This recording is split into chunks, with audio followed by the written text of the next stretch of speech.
Meses antes de la muerte de Hugo Chávez, viajan dos hombres a La Habana desde Caracas. Dos hombres que van a ser claves después del 2013. Chávez tenía una idea fija de quién iba a ser su sucesor, y no era precisamente Nicolás Maduro ni Diosdado Cabello. Era Rafael Ramírez, para el momento presidente de PDVSA y ministro de Petróleo. A Rafael Ramírez en esos últimos meses de Chávez no se le permitió verlo y no se le permitió tampoco viajar a La Habana. Mientras ese problema se resolvía, esos dos hombres que viajaron meses antes de ese marzo del año 2013 se prestaron o se vendieron como la mejor opción para Venezuela y para los intereses de Cuba y los intereses de otros países de América Latina. Esos dos hombres fueron Tarek El Aissami y Nicolás Maduro Moros. Viajaron meses antes a proponerle un plan a Hugo Chávez, un plan que sería, según ellos, la salvación de Venezuela, producto de que la Venezuela de esa que estaba quedando desde diciembre del 2012 empezaba a tener algunos aires de cambio. Aires de cambio que Hugo Chávez lo presentó o los presentaba el día 20 de octubre del año 2012 con el llamado golpe de timón. Es decir, no solamente hacer más eficaz o más eficiente el gobierno, sino también comenzar a virar o a girar el timón hacia otra forma de ver el mundo, no tan arraigada a esa izquierda ideológica fuerte, obsoleta que comenzaba en el siglo XXI, y tampoco otra que ahondara en el capitalismo puro, sino algo en el medio que diera resultados eficaces y eficientes no solamente a la población, sino al enriquecimiento y producción dentro de Venezuela.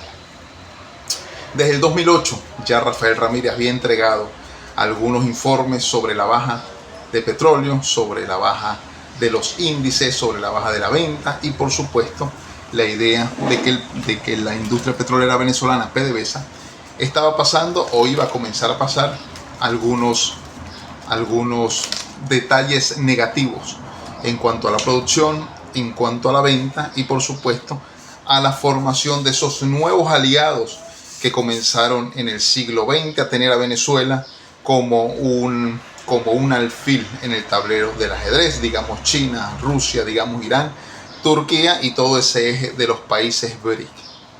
A la muerte de Hugo Chávez en el año 2012-2013, unos dicen que fue 28 de diciembre. Hay tres versiones, unos dicen que fue el 28 de diciembre del 2012, otros dicen que fue el 14 de febrero del año 2013, justo el día que se iba a casar con su enfermera personal, y otros aseguran, que es la versión oficial, que fue el 5 de marzo del año 2013. 90 días antes de eso comenzó un plan para saquear a Venezuela, producto de la invalidez y producto de la enfermedad que ya tenía Hugo Chávez a punto de la muerte, ¿no? Es un país que cambió en todo el año 2013, fue un año clave. En el año 2013 estaba desarrollado, algunos ministros incluso lo han dicho por allí, que Rafael Ramírez, al tomar posesión de PDVSA, iba a cambiar muchísimas cosas dentro del país. No comulgaba mucho con el socialismo del siglo XXI, no comulgaba mucho con la pobreza y no comulgaba mucho con las ideas políticas que tenía Venezuela para con otros países, es decir, condonar deudas, es decir, préstamos, es decir, ayudas, bonificaciones, y ya sentía lo que se venía con los Estados Unidos, pues el decreto Obama llegó en el 2015 y producto de ello las sanciones y bloqueos en el año 2017. En esos 90 días muchos aseguran que la firma de Chávez fue falsificada y se extrajeron del Tesoro Nacional al menos 350.000 millones de dólares que tenía Hugo Chávez para afincar la revolución de allí hasta el año 2021, año que pensaba él retirarse de la política a vivir con su enorme ganancia familiar. De todo lo que se hizo, los datos son fiables, incluso el Banco Central de Venezuela lo dice, hay un dinero que no aparece, que producto de todos estos años tampoco se le ha hecho seguimiento, y que hoy en día, después de los gemelos, es decir, los terremotos que azotaron a Venezuela el pasado 24 de junio, pues se necesita, más que nunca, se necesita ese dinero en este momento. El Fondo Monetario Internacional ha abierto los ojos, igual que el Banco Mundial, para hacerle préstamos a Venezuela, como un puente ahí en el medio de los Estados Unidos o Donald Trump, a lo que Venezuela ha dicho que aún no, solo necesita que por favor se le devuelva el dinero que se le tiene, no solamente de esa época, sino luego con el bloqueo y las sanciones, que suman más de 40.000 millones de dólares, que puedan ser devueltos a Venezuela para nuevamente empezar a desarrollar Venezuela y a paliar al menos todos estos síntomas, más que todo síntomas que va a tener el venezolano a partir de este año, unos síntomas fuertes de que es una sociedad que empieza a levantarse, es una sociedad que, aunque no pasó por una guerra civil, tiene la misma cantidad de muertos que una guerra civil, que aunque no ha pasado por guerra civil, es el desastre en diferentes aspectos de la sociedad. Han sido como si hubiésemos tenido una guerra muy larga. Ni la guerra de independencia, obviamente estamos hablando de otro siglo, causó tanto daño como ha causado estos últimos 27 años. ¿A dónde quiero llegar con todo esto? Y así abro Geopolítica al Día en su programa número 7 en esta temporada número 6, hablando sobre este caso, ¿no? Un caso que desde el año 2015-2016 lo entendemos, lo sabemos, lo leímos, de cómo se vendió Tarek El Aissami y Nicolás Maduro como los ganadores, como la mejor opción para Chávez, como la mejor opción para Venezuela y por supuesto la mejor visión para Cuba, para Nicaragua y para el proceso del socialismo del siglo XXI. Pues Rafael Ramírez no creía en esto. Rafael Ramírez tenía otro pensar y por supuesto culturalmente, éticamente y tradicionalmente tenía otra forma de ser y otra forma por supuesto de actuar, y eso pues iba a irradiar a la política venezolana luego del año 2003. En este momento observamos las consecuencias de la decisión de Hugo Chávez de sacar a Elías Aguas de la vicepresidencia de la República, enviarlo como ministro del Exterior y por supuesto llevar a Maduro, que estaba 6 años en el exterior, que tenía 6 años viviendo en el exterior, llevarlo a Venezuela y colocarlo primero como candidato para la gobernación de Carabobo o La Guaira, no recuerdo bien, y luego darle el salto como vicepresidente y al final quedarse con el coroto, quedarse con Miraflores, quedarse con un país entero, destruir un país entero en 12 años. Me podrán aquí decir muchas cosas, los comentarios ahí están, que por supuesto los he aceptado todos, nunca hemos negado aquí absolutamente nada, solo que en esos 12 años fue particularmente grave lo que sucedió en Venezuela. Ahora nos preguntamos, si hubiese sido presidente Rafael Ramírez, ¿qué hubiese pasado? Rafael Ramírez tenía ya incluso la idea de enviar a PDVSA a la bolsa, a Wall Street, a cotizar. Tenía otras ideas, por supuesto, ideas que no comulgaban mucho con el socialismo y por lo tanto quizá pensaron que el pueblo no les iba a votar. Otro caso pasó en el año 2014 en las elecciones.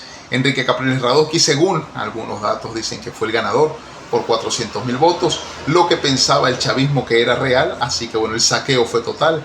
La idea era total, era no dejarle absolutamente nada a la oposición venezolana para que gobernase después del 2014. Así que la idea surtió efecto y se sacó hasta la última locha que teníamos nosotros en nuestras grandes reservas, que vendieron petróleo por al menos 12 años entre 100 y 109 dólares, más de 2.5, 2.8 millones de barriles diarios. El calor, ya ustedes me ven aquí, estamos en Europa, tenemos un verano muy caliente, estamos al sur de España, eso bueno nos ayuda muchísimo, tenemos el mejor clima de Europa, el mejor clima de España, pero igual el calor asedia. No asedia tanto como está asediando a Francia, por supuesto, que se calculan ya en decenas de muertes.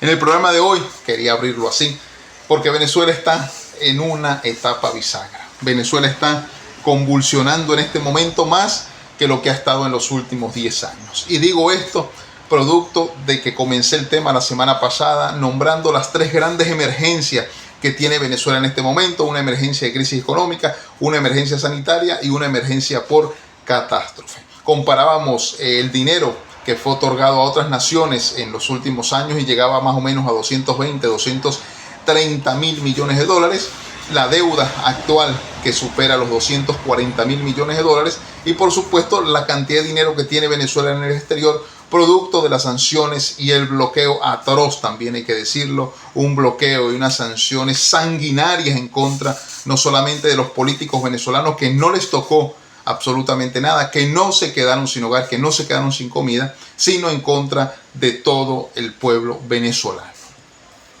Las sanciones y el bloqueo también produjeron un daño irreversible a la ya mala economía, la ya maltrecha, debilitada, enferma, patológicamente, con todas las cosas negativas que podrían haber dentro de la economía. Ya estos vienen a sumar aún más el caos. Luego de esto se acercó la pandemia en el año 2020 y pensamos muchos que íbamos a morir, unos de hambre, otros por la enfermedad y otros por depresión. Muchos murieron, no hay que negarlo, pero subsistimos, resistimos, tuvimos resiliencia y sacamos un país adelante. Ojo, cuando digo sacamos un país adelante, sacamos las instituciones. Los que pertenecimos en esa época y trabajamos en instituciones públicas, entendemos lo que fue comprar hojas, comprar un lapicero, pagar pasaje, que costaba más el pasaje que lo que ganábamos en sueldo, para sostener una institución, para sostener la nación venezolana. Y la sostuvimos en las peores circunstancias donde había escasez y desabastecimiento hasta del 96% de productos, de repuestos en el parque automotor, y por supuesto lo más imprescindible, lo que nos hizo sufrir, que también nos escasearon la venta de petróleo.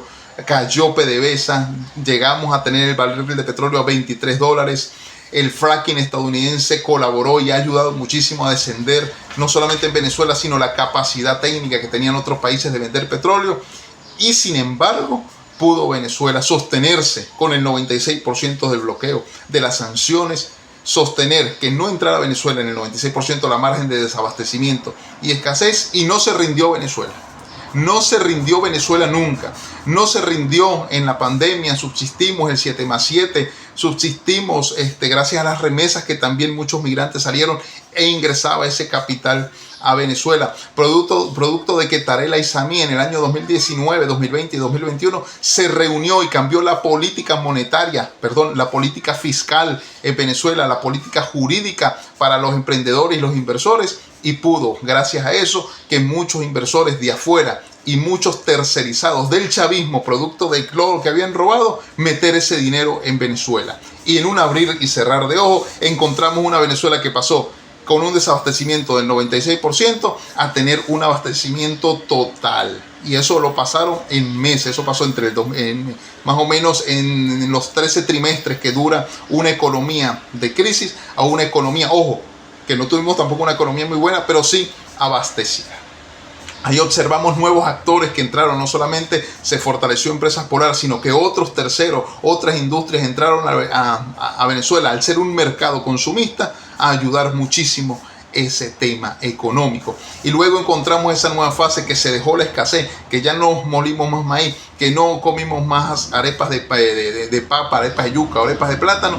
Encontramos nosotros esa nueva Venezuela, una nueva Venezuela donde se importaba de todo, una nueva Venezuela donde se encontraban, disculpen ustedes que estoy en plena vía aquí, donde se encontraba más fácil un Ferrari que cualquier otra cosa, donde se encontraba cualquier cosa del mercado. Sí, yo recuerdo en el año 2019 que el hijo de un alcalde, escúchase bien, el hijo de un alcalde se compró un Ferrari igual al que se había comprado Cristiano Ronaldo 8 días antes.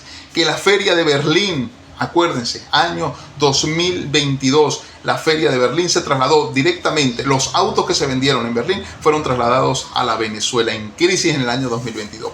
¿Cómo pasó una Venezuela de una forma a otra? Eso lo vamos entendiendo con el tiempo, lo vamos a entender con los procesos. Aquí entran algunos hechos esenciales aquí: la importación, la ley antibloqueo, el dinero que sale de otras entidades a nivel internacional y entra a Venezuela. Todo esto se va sabiendo, todo esto lo vamos entendiendo nosotros y vamos armando claves, ¿no? Mientras ese tiempo pasaba, yo me dedicaba a escribir algunas novelas de todo lo que estaba sucediendo en Venezuela día a día. Esas novelas están escritas, ya hay algunas publicadas y otras que vienen a publicarse prontamente. Este tema es clave y quería yo hacer esta apertura de programa para encontrarnos a la Venezuela de hoy en día. Una Venezuela que fue nuevamente golpeada hace algún tiempo. El día que cambiaron, que hizo el enroque Nicolás Maduro y sacó a Tarek El-Aissami del Ministerio de Finanzas, de Economía, de PDVSA, de Petróleo, de medio país que ya controlaba el hombre, producto de que se estaba preparando un golpe de Estado en contra de él, de Maduro, vino la debacle venezolana, la economía resintió este tema. Se dice que fue público, notorio y comunicacional, según el fiscal Tarek William Saab, que fueron 23.000 millones de dólares los que se robó Tarek El-Aissami en criptoactivos en conjunto con otras personas.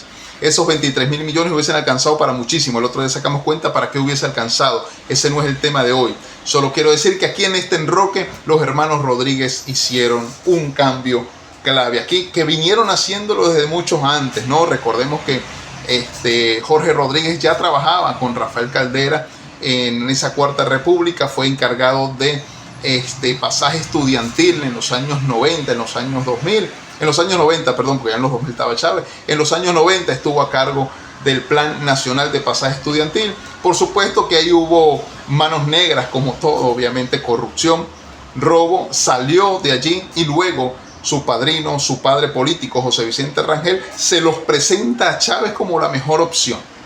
Chávez se los come, Chávez los agarra, los toma, coloca a Jorge Rodríguez en el CNE y luego es vicepresidente de la República, recordarán por allá, año 2006, y luego su hermana, que estaba estudiando en Londres, productos de algunas becas de la Cuarta República que le había encontrado también José Vicente Rangel a Delcy Rodríguez, viaja de Europa, se va a Venezuela y obtiene algunos cargos mínimos pero importantes dentro del Palacio de Miraflores. Allí comenzó una carrera enorme de estos dos hermanos. Pueden ir directamente a la novela que escribió Ibellice Pacheco, Los Hermanos Siniestros. Ahí van a encontrar con datos, con detalles, muchas más cosas de las que yo les puedo decir, incluso de las que yo puedo equivocarme el día de hoy, ¿no? Ese no es el problema, que me equivoque. El problema es hasta dónde está llegando esto, al año 2026, cuando ya, vendieron al presidente Maduro el 3 de enero del año 2026. Fue traicionado, fue un producto de negociaciones. Ya entendemos cuáles eran las negociaciones, entendemos con los terremotos cuáles son las negociaciones que quieren los Estados Unidos dentro de Venezuela. Porque aquí, observando yo la semana, analizando la semana, comienza a tambalearse algunas cosas en Venezuela. Yo tengo 3 opciones manejables a corto plazo. Son opciones políticamente manejables, económicamente manejables y jurídicamente una no es manejable, pero las otras 2 sí. Recuerden que convertirnos en el Estado 51 no es jurídicamente correcto en nuestra Constitución como país soberano, país independiente.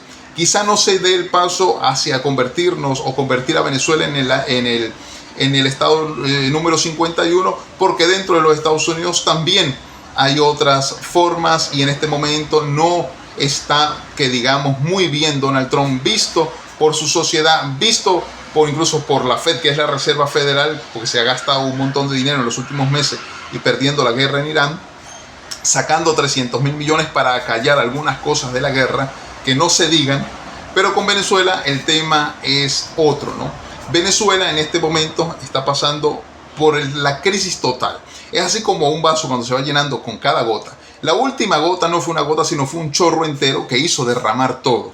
Y se nos vio la desnudez de una economía, se nos vio la desnudez de un país que no tenía ni siquiera linternas para paliar para paliar la crisis de los terremotos. Gracias a Dios y gracias a que somos seres humanos todavía y hay países que saben, entienden, comprenden lo que significó Venezuela en el siglo XX, lo que significó Venezuela a principios del siglo XXI y lo que va a significar Venezuela para el futuro. Si Venezuela hubiese sido un Haití que no tuviera recursos y no tuviera absolutamente nada, los rescatistas hubiesen llegado, sí, pero no tanto como han llegado a Venezuela. Aquí se han sumado los montos, van 17 millones de dólares en ayudas desde China. Los Estados Unidos de Norteamérica dicen que se han sumado hasta 300 millones de dólares en ayuda. Aquí ha venido ayuda de muchísimos países. Si los nombro, quizá pueda dejar alguno por fuera y algunos me hagan algún comentario de que por qué los puedo dejar, ¿no? Pero bueno, nombramos a El Salvador, uno de los principales países que llegó, que incluso extrañamente ya tenía la carga lista antes de los terremotos para ayudar a Venezuela. Quizá ya venía la ayuda humanitaria por otras cosas.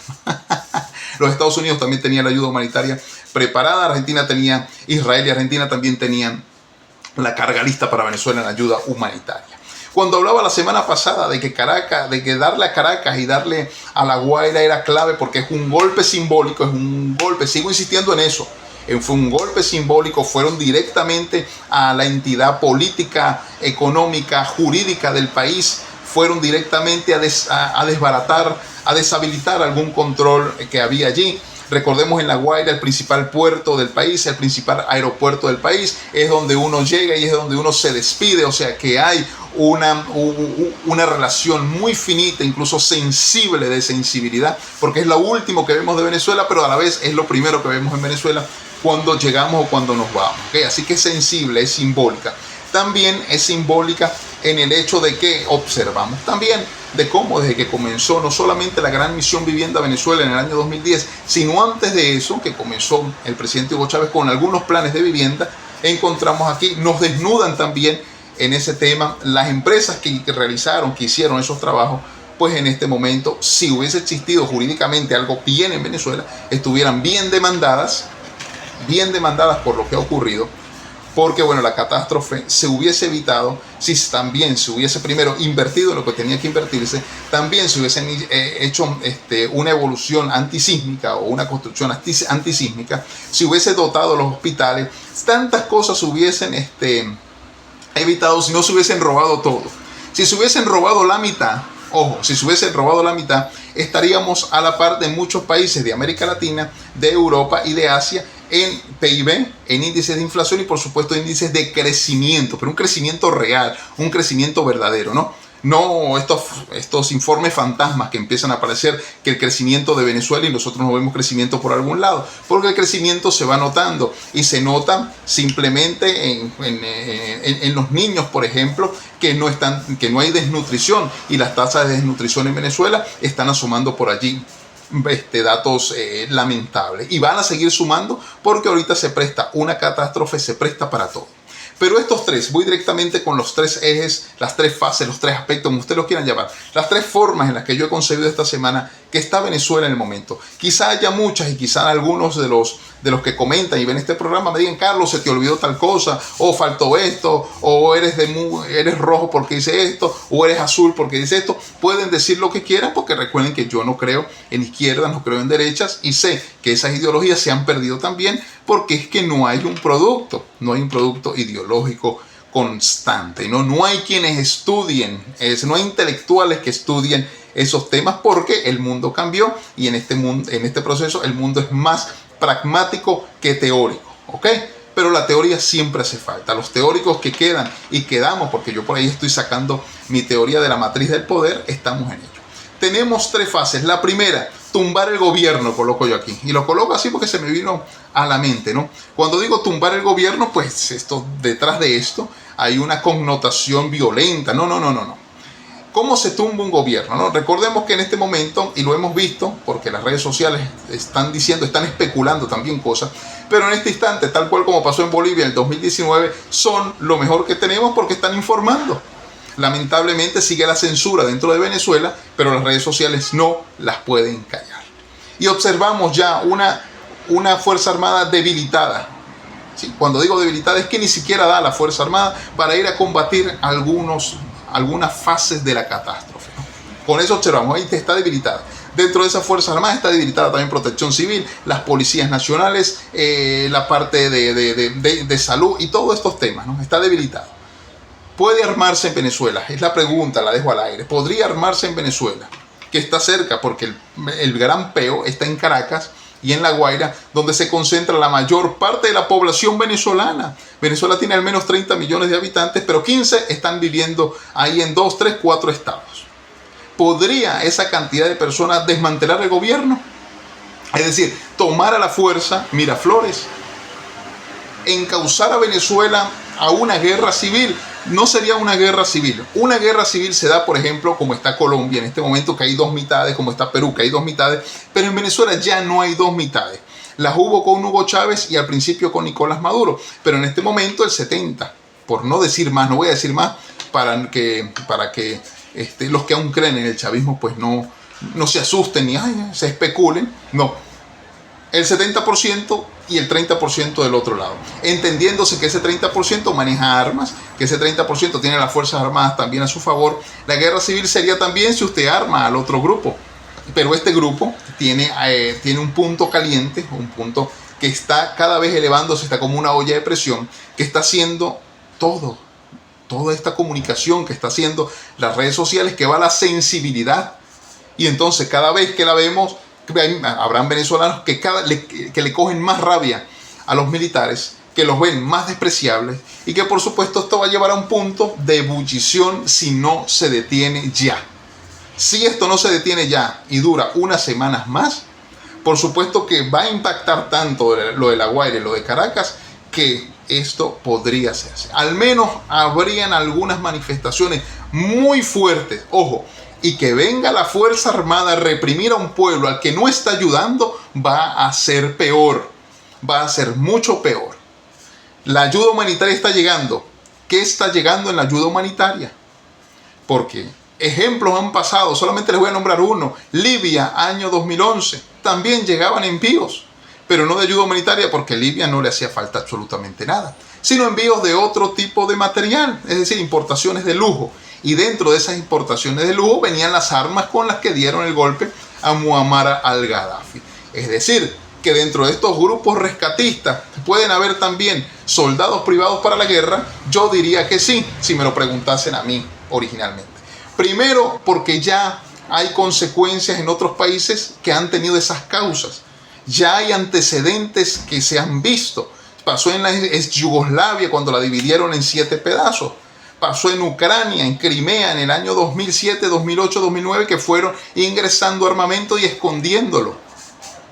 Quizá esto podría pasar, es aquí, obviamente es una especulación, porque estamos planteándonos escenarios. Nosotros no tenemos los pelos en la mano para decir esto, pero nos planteamos escenarios, hacemos un escenario futuro y bueno, ahí vemos con cuál es más acorde con esto, ¿no? Ese es el primero.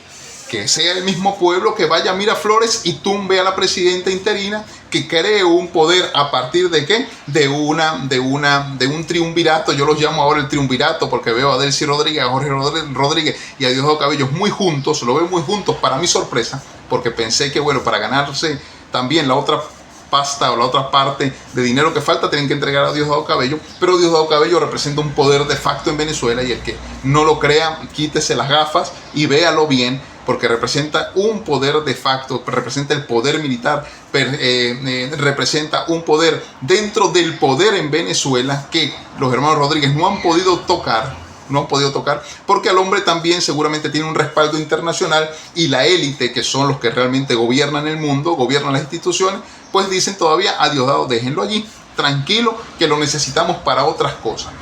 Dentro de esas otras cosas que lo necesitan han salido muchas especulaciones, yo no las quiero decir en este programa, sino cuando tengamos algo en las manos.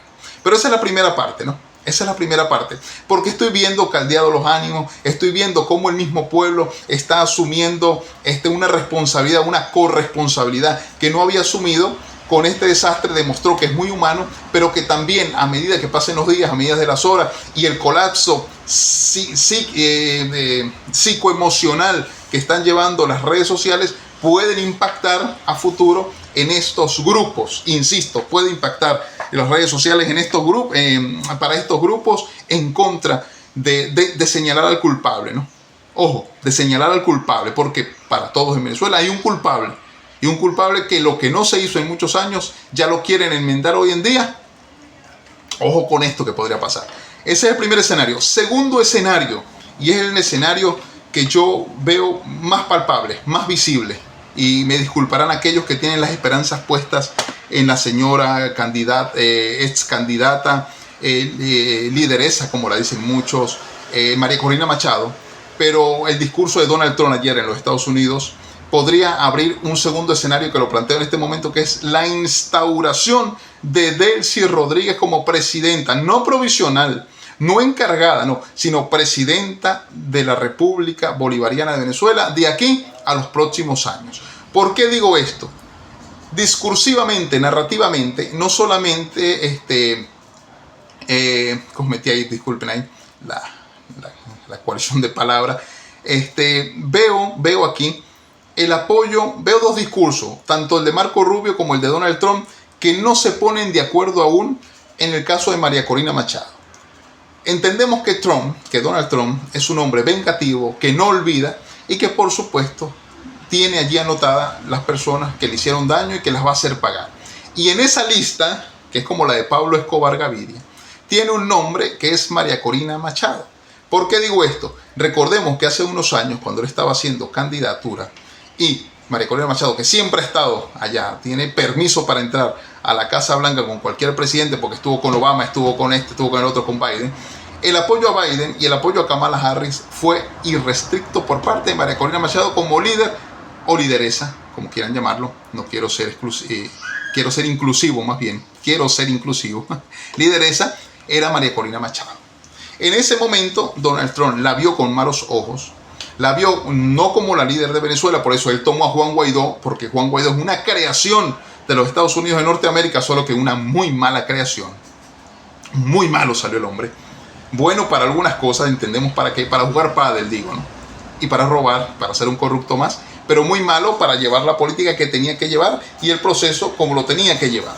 Con reconocimiento de 50 países, yo hubiese hecho desastres en Venezuela, ¿sí? Yo hubiese cambiado absolutamente todo si me hubiesen pegado un tiro, pero lo hubiese hecho, ¿no? Hubiese hecho mucho más de lo que hizo para ese momento joven Juan Guaidó, que obviamente quizás no tenía dinero desde niño y su mentalidad era solamente esa, lo logró y ahora vive de lo más light dentro de los Estados Unidos de Norteamérica, no con nuestro dinero, porque se nos robó en Venezuela, sino robó la ayuda humanitaria de otros países.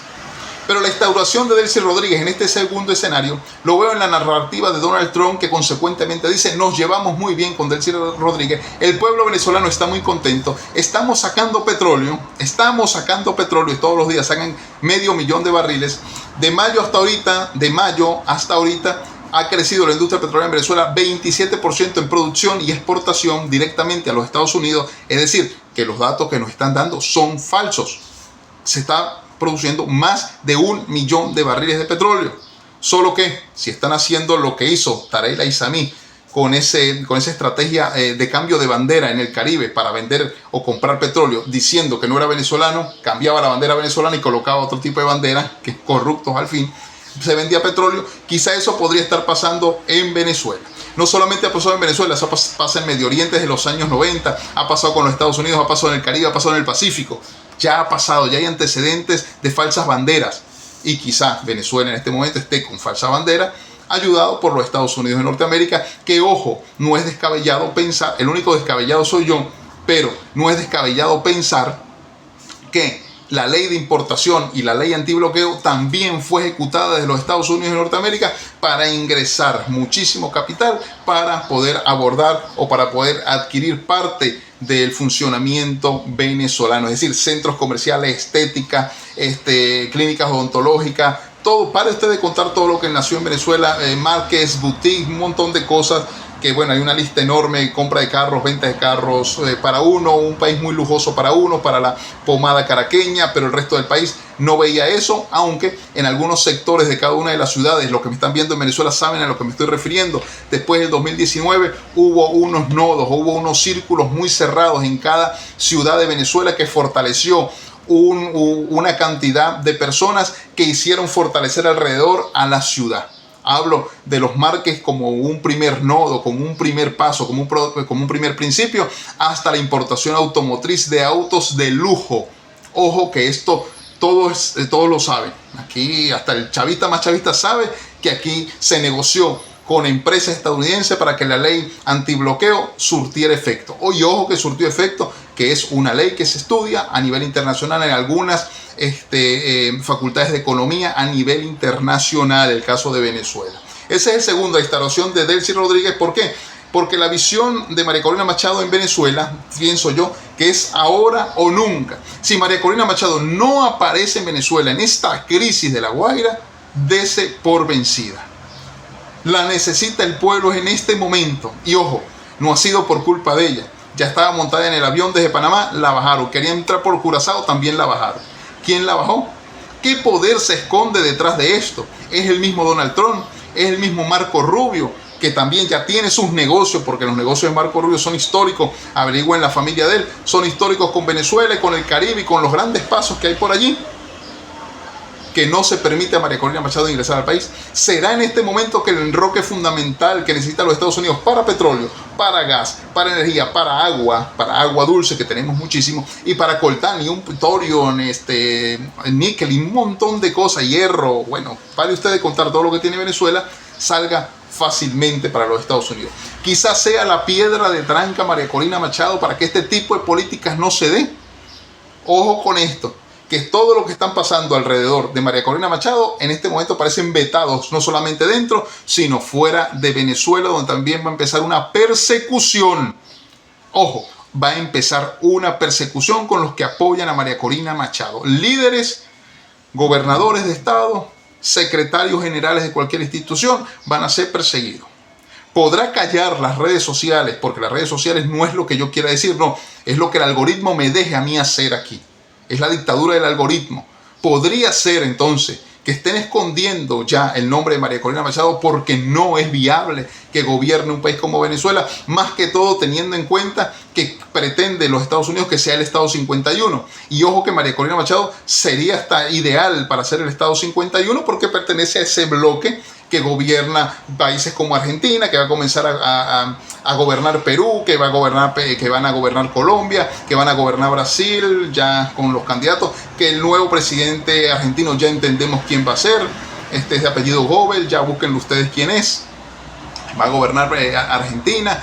Tiene aquí algunos sectores también que la apoyan desde Europa, desde Asia Pacífico también hay sectores que la apoyan porque se está haciendo una unipolaridad en el poder, no solamente en el mundo, sino comenzando con América Latina como un enfoque de la Gran América. Pero María Corina Machado establece allí, en el rompecabezas entra justo, solo que hay otros negocios quizá dentro de Venezuela a los que María Corina Machado decida no apoyar. Ojo con esto. Ojo con lo que está sucediendo en este momento, porque esto traería la instauración, ese es el segundo aspecto, el segundo escenario que veo, la instauración total del Rodrigato en Venezuela. Y ahora con apoyo estadounidense. Si antes gobernó Maduro y Chávez sin apoyo estadounidense, quiero ahora ver cómo van a sacar a Delcy Rodríguez si tiene apoyo de los Estados Unidos de Norteamérica y por supuesto extrayendo lo que extrae de Venezuela, que extrae muchísimos recursos y va a seguir sacando, y más ahora que comienza el nuevo proyecto habitacional en toda Venezuela. Recuerden que una de las economías tradicionales o una de las formas de economía tradicional más tradicional, valga la redundancia, es la vivienda y bienes inmuebles. ¿Qué necesita en este momento Venezuela? El primer caso, después obviamente necesita muchísimas cosas ahorita para paliar la crisis, pero ya dentro de 1, 2, 3 meses, cuando ya remuevan todo, cuando terminen de demoler los edificios que cayeron, se necesita ahora planes para levantar otra vez los edificios, porque tienen que hacerlo, porque hay muchísima gente que quedó sin vivienda. Y en el interior del país, el gobierno chavista no ha hecho absolutamente nada como para decir, tenemos 10.000 soluciones habitacionales de hoy para mañana. No las hay. Porque fue un país que ellos, porque son los que gobiernan, la culpa es de ellos, recae totalmente en ellos, no vieron a futuro y no hicieron lo que hicieron otros países con las microciudades o las ciudadelas de 15 minutos. Con el llano venezolano que tenemos nosotros, era para haber hecho 5 o 6 estados más, era para haber hecho más ciudades dentro del llano venezolano y haberle dado en este momento, haber tenido soluciones habitacionales por montón e ir trasladando familia tras familia en este momento a esas zonas.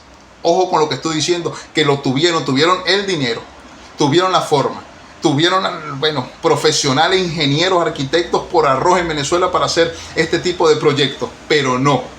Comenzaron con los fundos y con los gallineros verticales de Chávez y las cooperativas y terminan ahorita con la solución de la guerra económica y absolutamente nada ha pasado y nada se ha paliado en Venezuela. Con esto comenzará un nuevo régimen en Venezuela, es la pregunta. Con esto no habrán elecciones presidenciales y se instaurará un poder de aquí hasta el 2035, 2036 para que esta mujer, en conjunto con su hermano y Diosdado Cabello, que ya es el gobierno tripartita, cada uno tiene su propio partido, pero se unieron, cada uno tiene sus propias necesidades y se unieron en una sola. Pero aquí vemos mucho, hay una narrativa y una visión internacional. Y vamos con el tercer aspecto o el tercer escenario, ¿no? Que para mí sigue siendo grosero, obsceno incluso decir que Venezuela puede ser parte de los Estados Unidos, convirtiéndonos nosotros. Dejar de ser una república para convertirnos en un estado dentro de los Estados Unidos sigue sonando muy fuertemente en la Casa Blanca. Incluso, en palabras de Donald Trump, ha dicho que tiene ya el gobernador del estado 51, que es Venezuela. Gobernador.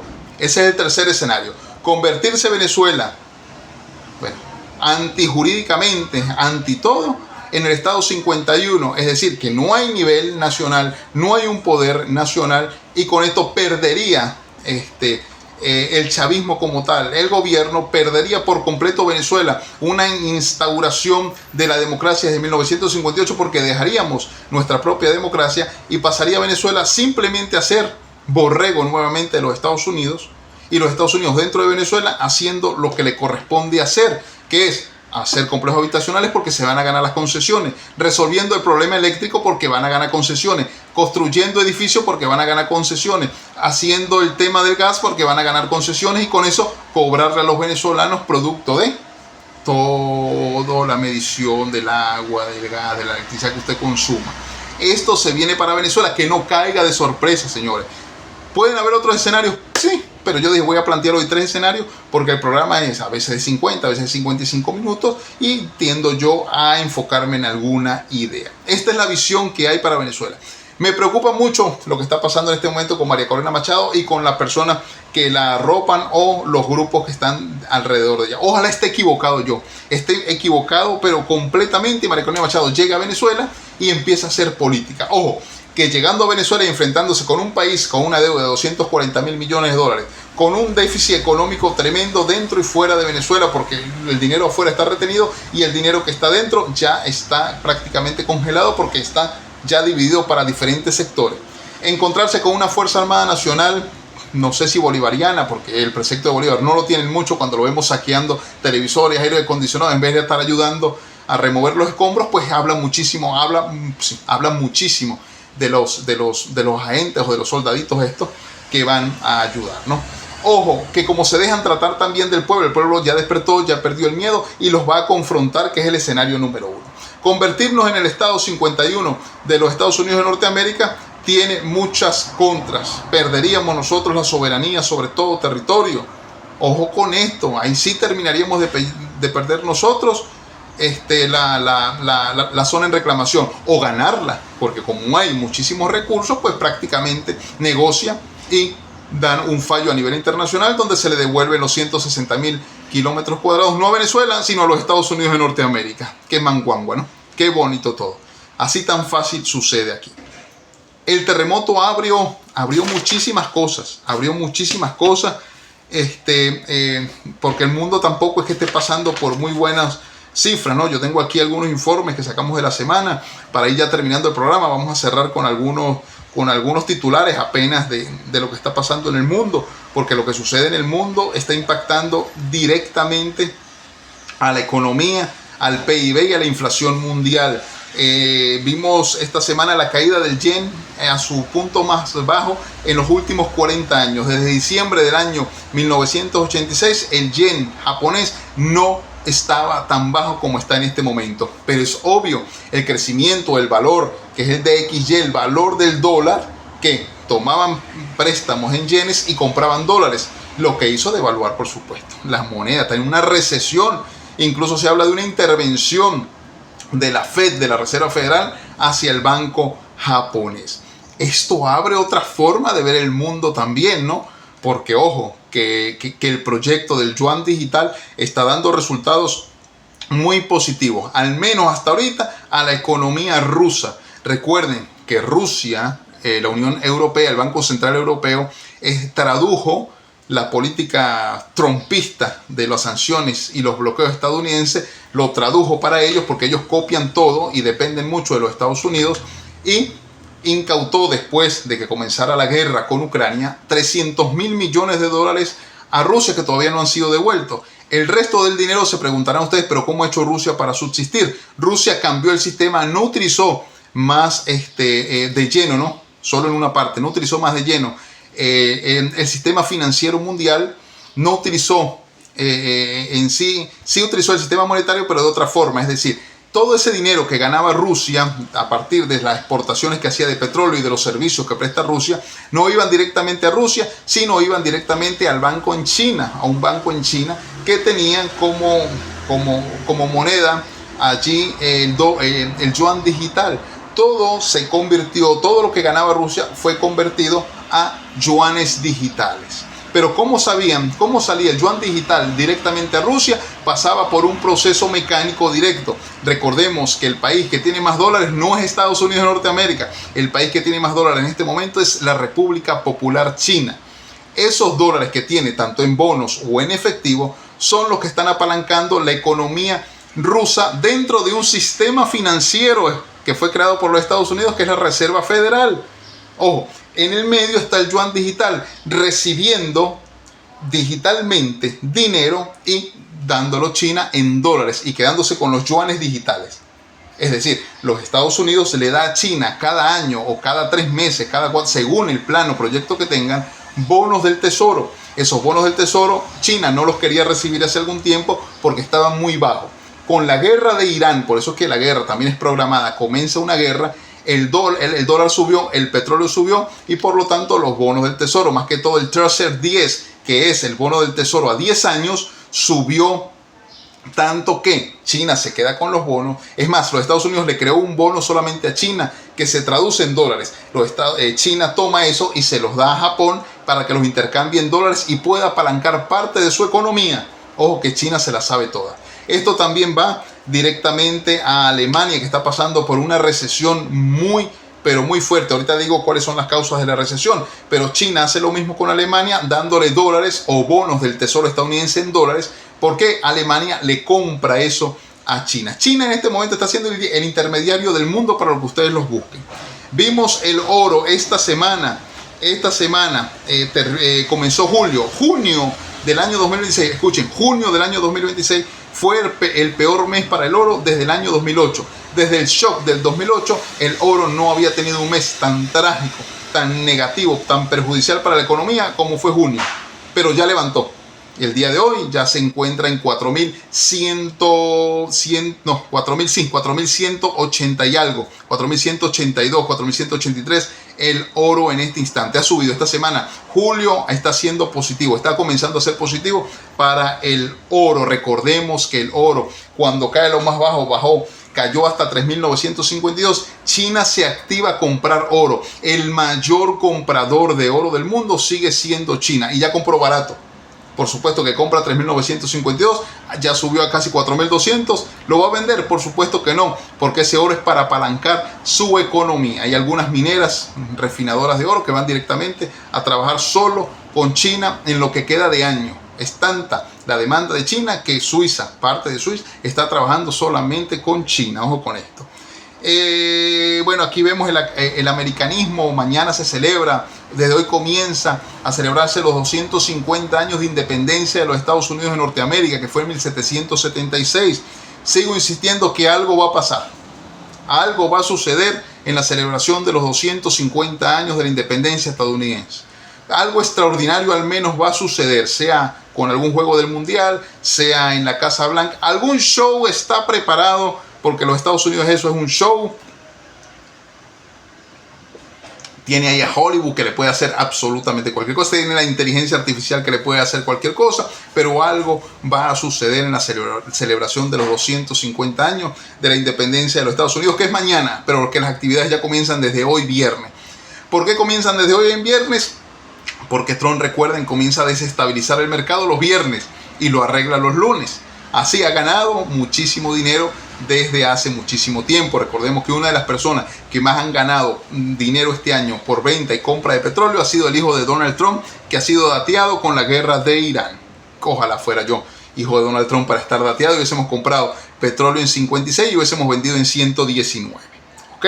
Vemos aquí una información que salió, OpenAI, que ya va a salir prontamente, va a salir a la bolsa, va a ser el activo digital de inteligencia artificial, el primero por supuesto, pero va a ser el más importante por los próximos años. Ya está diciendo la Trump que le va a dar el 5% a su administración de todas las ganancias que obtenga.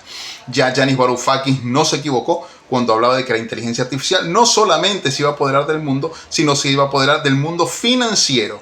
Y en este momento, cuando entre OpenAI, va a entrar ChatGPT y van a entrar otras cadenas o otros focos, otras formas de inteligencia artificial a cotizar en la bolsa. O sea que el ser humano le va a cotizar a la inteligencia artificial y se van a convertir en productos muy, pero muy costosos. Vean lo que hizo hace 3 semanas el señor Elon Musk. No se habló más de ello. Es trillonario ya el hombre y no se habló más de nada, ¿no? Aquí hay información de Medvedev, que es el encargado de guerra en Rusia, y por supuesto que va a ser el presidente en Rusia a la salida ya creo que constitucional de Vladimir Putin, que por supuesto es el que gobierna, pero bueno, coloca a alguien ahí en el medio a trabajar unos años y él está por detrás de todas las decisiones. Dice que Finlandia figura ahora en su lista nuclear. Aquí en Europa se están hablando cosas que no se deberían hablar. Están tentando muchísimo a Rusia, no solamente Alemania, Francia, sino los países nórdicos, los países bálticos también están allí anunciando algunas cosas y Rusia no se va a detener. Recuerden que más armado nuclearmente que los Estados Unidos está Rusia. Está Rusia, ojo con esto, ¿ok? Sostener la autonomía tecnológica, energética y militar en semiconductores, inteligencia artificial, baterías eléctricas, sistema aeroespacial, productos farmacéuticos y maquinaria avanzada son los nuevos objetivos del mundo. Ya no son otros, son estos los que le acabo de leer. Se los repito en otra oportunidad porque quiero profundizar más en este programa por motivos de tiempo. Hay una recesión técnica dentro de Alemania. Hay una crisis de precios energéticos y que deriva esto, por supuesto, del tema geopolítico internacional. No crean que el cierre del estrecho de Hormuz y todo lo que sucede en Medio Oriente, lo que sucede en Rusia, Ucrania, con el cierre de Ucrania también, el tema de Alemania está siendo duro. Y es que Alemania le había apostado muchísimo a la energía verde, a las energías renovables. Y por supuesto que el choque fuerte de este año con los precios del petróleo, todo ha hecho cambiar y ya Alemania se ha abierto hasta el 2030 al menos en que los autos dentro de Alemania pues sigan siendo a base de gasolina. Van más de 1000 desempleados en Volkswagen. Votados han sido en esta recesión que está golpeando muy, muy duro, más que todo al tema energético y por supuesto a la debilidad industrial y automotriz. Hay falta de inversión privada y eso está pasando en Europa. Muchas fuentes de ingresos, muchas multinacionales, corporaciones multinacionales están invirtiendo en Asia Pacífico y por supuesto en China. En China más que todo porque es que las ganancias son superiores a producir o a invertir dentro de Europa. Pero es que Alemania también se buscó esto. Alemania hace algunos años, China incluso le había hecho un canal, un tren que iba directamente, que salía de China, manejado por inteligencia artificial, manejado mecánicamente, que llegaba a Berlín con todo lo que Alemania pedía para la Unión Europea. Pero Alemania dejó de lado a China y se volvió nuevamente a los Estados Unidos de Norteamérica en un proceso alto y con un proceso también del norte de África y un proceso también con la India, que abandonaron un poco ese sector a Rusia y abandonaron un poco también a China, y esto es el producto, estas son las consecuencias. Ojo, y si golpean a Alemania, ¿qué va a pasar con la Unión Europea, que depende casi industrialmente de Alemania? Es que el siglo XIX marcó la etapa industrial, el siglo XX la etapa petrolera y el siglo XXI solamente China lo vio, que son los semiconductores de inteligencia artificial. Y lamentablemente ningún país en Europa está capacitado en este momento para llevar el mercado de semiconductores. Por lo tanto, las consecuencias pueden ser atroces para la economía de la Unión Europea en los próximos meses. Ojo que esto tiene salvación. Esto tiene salvación, claro que sí tiene salvación. La salvación está en volver a levantar el teléfono, allá el primer ministro alemán, levantar el teléfono y llamar a China y volver a concretar algunos negocios, como lo hizo la India con Rusia, que lo había abandonado con un porcentaje de petróleo y luego tuvo que, cuando comenzó la guerra en Irán, pues volver a llamarlo y decirle, bueno, vuélvame a traer el porcentaje de petróleo que usted me vendía, pero ya Rusia le dijo, se lo vuelvo a llevar, pero ya no hay descuentos como le decía antes que habían descuentos y posibilidades de pago. Ahora me paga directamente. Que ese dinero, vuelvo y repito, va a China y China lo entrega en dólares porque tiene muchísimos dólares.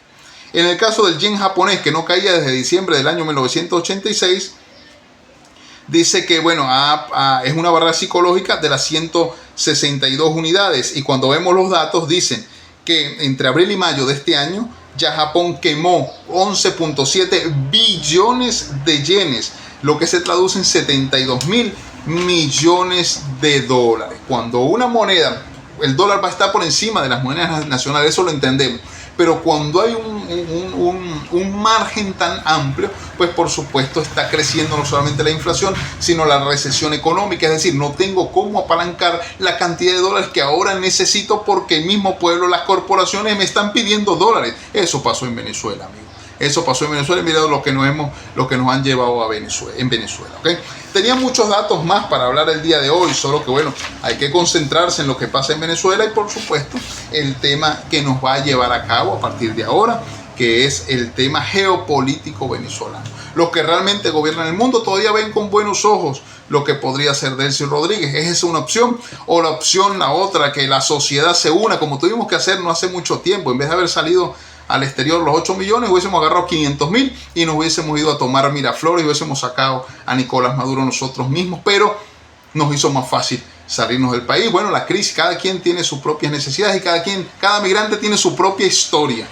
Yo nunca voy a decir, fueron mejores los que se quedaron, fueron mejores los que se fueron. Sufrimos los que nos quedamos en algún momento y sufrimos ahora los que estamos afuera. Sufrieron los que estaban afuera con la xenofobia al principio de la migración y ahora sufren también los que han vuelto del exterior. Y lo que ganaron lo tradujeron en dólares y montaron sus propios negocios en Venezuela para que ocurriera también una desgracia como la que ocurrió en La Guaira. Aquí no hay división de venezolanos. Venezolanos somos todos, los que están dentro y los que estamos fuera. Nos duele igual, quizá el que está dentro, obviamente por lo que está sucediendo, porque hay una crisis económica, hay una iliquidez en el mercado, hay un servicio económico, por supuesto, que está anclado en el Banco Central de Venezuela, que no da datos fiables. Tenemos un dólar que sube todos los días en Venezuela y que ese impacto va a toda la sociedad venezolana, que están los especuladores, que bueno, ahora las casas en Venezuela valen muchísimo más a causa de los terremotos. Pueden imaginarse ustedes, estamos hablando la semana pasada de que hay un tema estructural aquí, espiritual, de sanidad, de salvarnos nosotros como venezolanos, y ocurren este tipo de cosas, de personas que empiezan a subir precios del más que todo el sistema inmobiliario o de este tema inmobiliario, producto de los terremotos. Vamos, que esto es conciencia, el terremoto nos tiene que hacer despertar de una vez por todas.